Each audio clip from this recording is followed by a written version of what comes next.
Hi everyone, my name is Richa Sharma and thank you for choosing this video.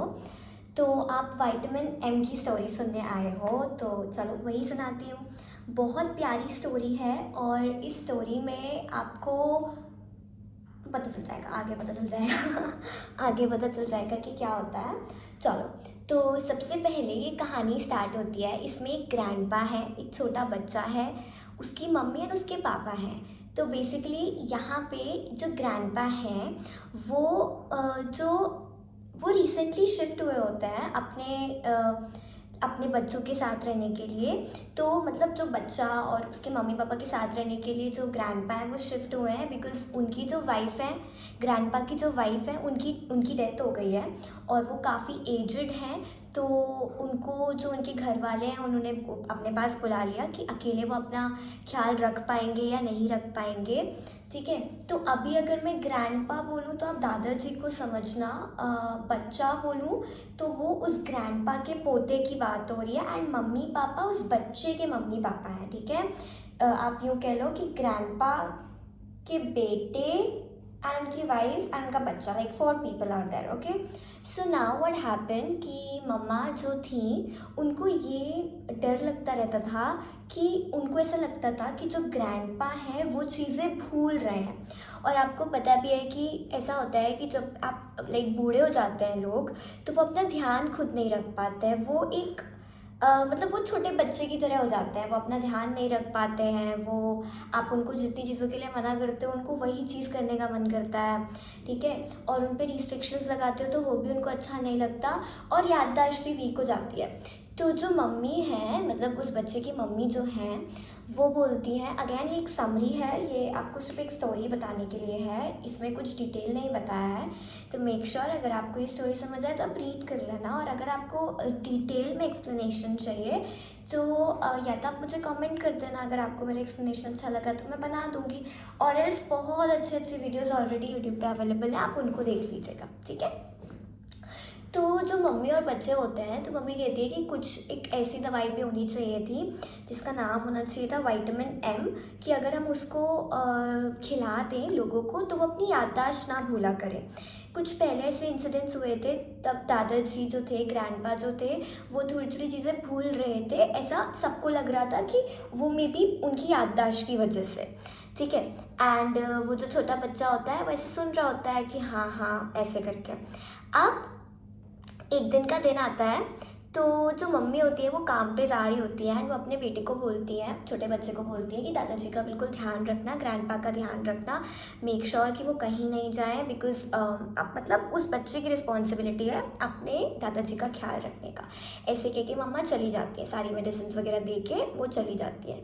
अब जो grandpa होता है कुछ टाइम बाद अपने पोते को बोलते हैं कि मैं ना ज़रा जा रहा हूँ बाहर, कुछ मे बी न्यूज़पेपर के लिए और समथिंग ही उनको ख़रीदना था, तो वो उसके लिए बोलते हैं। तो अब क्योंकि वो छोटा बच्चा होता है उसको ये लगता है कि अगर मैं दादाजी को मना करूँगा तो उनको बुरा लग जाएगा कि देखो मुझ पर इतने सारे रिस्ट्रिक्शंस लगा रहे हैं, ऐसा वैसा।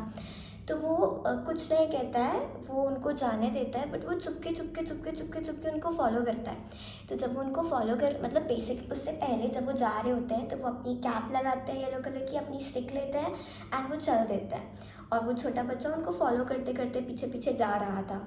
अब वो जो दादाजी थे वो बड़े फन, मतलब आइसक्रीम खाते हैं, बार्बर की शॉप पे जाते हैं, बैठ के पार्क में न्यूज़पेपर भी पढ़ते हैं, मतलब बेसिकली वो बहुत छोटे छोटे छोटे छोटे मोमेंट्स अपने साथ वो करते हैं एंड ऐसे करके वो घूमते फिरते आ रहे होते हैं। तो वो जो छोटा बच्चा होता है वो उनको फॉलो कर रहा होता है, ऐसे करके जा रहा होता है, फॉलो कर रहा होता है। और उसको उस क्योंकि चुपके चुपके फॉलो कर रहा है, दादाजी को पता ना लग जाए कि वो बच्चा उनका फॉलो मतलब उनको उनका पीछा कर रहा है, तो वो मेक श्योर करता है कि वो चुप रहे, चुपके से रहे। तो वो छुप छुप के जाता है, तो बीच में उसके साथ बहुत एम्बैरेसिंग फ़नी मोमेंट्स भी होते हैं जहाँ पे जो लोग होते हैं वो उसको डांट भी देते हैं कि क्या कर रहा है वो, और मतलब ऐसे ऐसे इंसिडेंट होते हैं उसके साथ, और वो फिर उसके बाद फॉलो करता हुआ चला जाता है। अब जो दादाजी होते हैं वो एक बार्बर की शॉप पे एंटर किए होते हैं। अब instead of going inside to that barber shop वो बाहर ही वेट करता है। एंड उसके बाद वो एक अंकल जो सेम उनकी तरह दिख रहे होते हैं वो ऐसे निकल के आते हैं, जिनके सर पे भी येलो कैप थी। अब क्योंकि दादाजी येलो कैप लगा के गए थे तो उसको लगा कि दादाजी हैं। अब वो एक बस पे चढ़ जाते हैं तो वो छोटा बच्चा भी चढ़ जाता है। देखते देखते देखते देखते उसको रियलाइज़ होता है, थोड़ा आगे जाके देखता है तो उसको समझ आता है कि वो जो अंकल है वो उसके दादाजी तो है ही नहीं। अब वो तो एक उनको वो कैप कैसे मिली, क्या हुआ, तो वो पूछता है कि ये कैप, तो वो बताते हैं कि वो तो एक भले इंसान थे।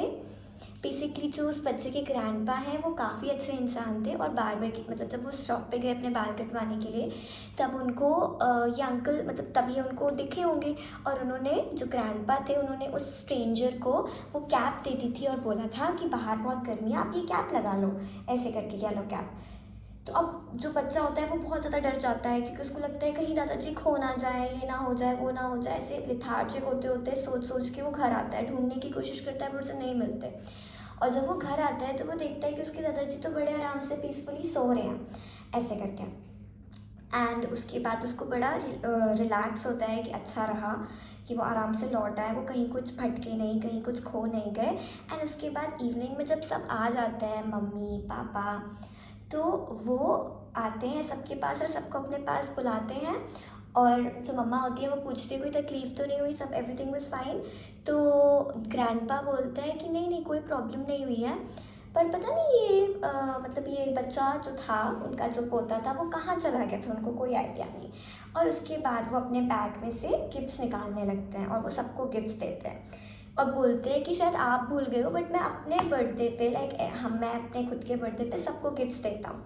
तो वो मम्मी को याद आता है, ओ हाँ आज तो ग्रैंडपा का बर्थडे था और किसी को याद नहीं रहा, ऐसे करके। और वो उस बच्चे को एक बुक देते हैं डिटेक्टिव वाली। बेसिकली वो बुक का नाम मैं आपको एक सेकंड बताती हूँ, क्या हाँ द बेस्ट डिटेक्टिव स्टोरीज़ की देते हैं। और ऐसे करके सार्कास्टिक वे में ग्रैंडपा बोलते हैं कि इससे आप मतलब बेसिकली वो उनको बता रहे होते हैं कि लाइक इससे आप और बेहतर डिटेक्टिव बन सकते हो। या आपको पता है, पेरेंट्स को बोलते हैं, उस बच्चे के पेरेंट्स को, आपको पता है इसको डिटेक्टिव बनना है। तो जो फादर होते हैं वो कहते हैं नहीं नहीं ऐसा तो कुछ भी नहीं है, उसको डिटेक्टिव नहीं बनना है, ऐसे करके। बट वो ऐसे सार्कास्टिक उसमें कर रहे होते हैं, बेसिकली वो हिंट कर रहे होते हैं उस बच्चे को कि उन्हें सब याद है और उन्हें पता था कि वो बच्चा उनको फॉलो कर रहा था। एंड इसके बाद एक सेकेंड, हाँ, एंड ये यहाँ पे आपका ये चैप्टर ख़त्म हो जाता है। तो बेसिकली इस चैप्टर का जो हाइलाइट्स है वो ये है कि जो एल्डर्स होते हैं उन्हें रिस्पेक्ट, इंडिपेंडेंस और अंडरस्टैंडिंग की बहुत ज़रूरत होती है। अगर आप उन्हें बिल्कुल कंट्रोल करके रखोगे तो उनको अच्छा नहीं लगेगा, उनको टाइम नहीं दोगे, उनको रिस्पेक्ट नहीं दोगे तो उन्हें अच्छा नहीं लगेगा। एंड वो हमको करना चाहिए फॉलो, और अपने एल्डर्स का ऐसे ही ध्यान रखना चाहिए। सो आई होप आपको ये समरी समझ में आई होगी। यहाँ पे मैंने आपको कैरेक्टर्स के नाम नहीं बताए हैं। अगर वो आपको जानना है तो प्लीज़ मुझे बता दीजिएगा कमेंट में। Till then thank you so much for watching this video, bye bye. If you like this video so please क्या बोल रही हूँ, अगर आपको ये वीडियो पसंद आई है तो प्लीज़ इस वीडियो को लाइक कीजिएगा, चैनल को सब्सक्राइब कीजिएगा। एंड अगर नहीं भी पसंद आई है तो प्लीज़ मुझे एक पॉजिटिव सा फीडबैक लिख दीजिएगा। If there is anything I can improve तो मैं ज़रूर उसको इम्प्रूव करने की कोशिश करूँगी। Thank you so much, bye bye.